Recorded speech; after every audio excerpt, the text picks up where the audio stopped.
আসসালামু আলাইকুম everyone, welcome to my channel. আজকে আমি গরুর ফ্যাপসা দিয়ে একটি নতুন রেসিপি শেয়ার করছি। তাই এখানে আমি পরিমাণ মতো গরুর ফ্যাপসা নিয়েছি। এবার ফ্যাপসাগুলোকে একটি ঢাকনা দিয়ে ঢেকে সিদ্ধ করে নিচ্ছি। ফ্যাপসাগুলোকে আমি সিদ্ধ করে নিয়েছি। এবার এগুলোকে কেটে নিচ্ছি। সবগুলো ফ্যাপসাকে আমি কেটে নিয়েছি। এবার দিয়ে দিচ্ছি 1 চামচ হলুদের গুঁড়া, মরিচের গুঁড়া দিয়ে দিচ্ছি 1.5 চামচ, দিয়ে দিচ্ছি পরিমাণ মতো লবণ। এবার সবগুলোকে ভালোভাবে মিশিয়ে নিচ্ছি।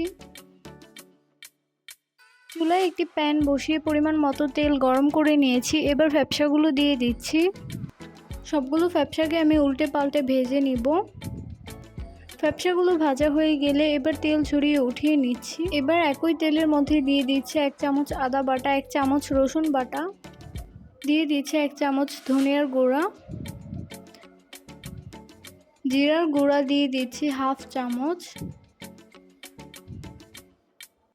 গরম মশলার গুঁড়া দিয়ে দিচ্ছি 1 চামচ। মশলাটা কষানোর জন্য দিয়ে দিচ্ছি পরিমাণ মতো পানি, দিয়ে দিচ্ছি 1/3 কাপ টমেটোর সস।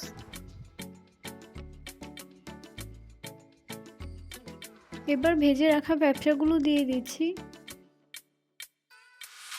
এবার একটা ঢাকনা দিয়ে ঢেকে এটাকে কিছুক্ষণের জন্য রান্না করে নিব। ফ্যাপসাগুলো ভালোভাবে রান্না হয়ে গিয়েছে। এবার এগুলোকে পরিবেশন করছি। তৈরি হয়ে গেল একদম সহজ পদ্ধতিতে গরুর ফ্যাপসা ভুনা।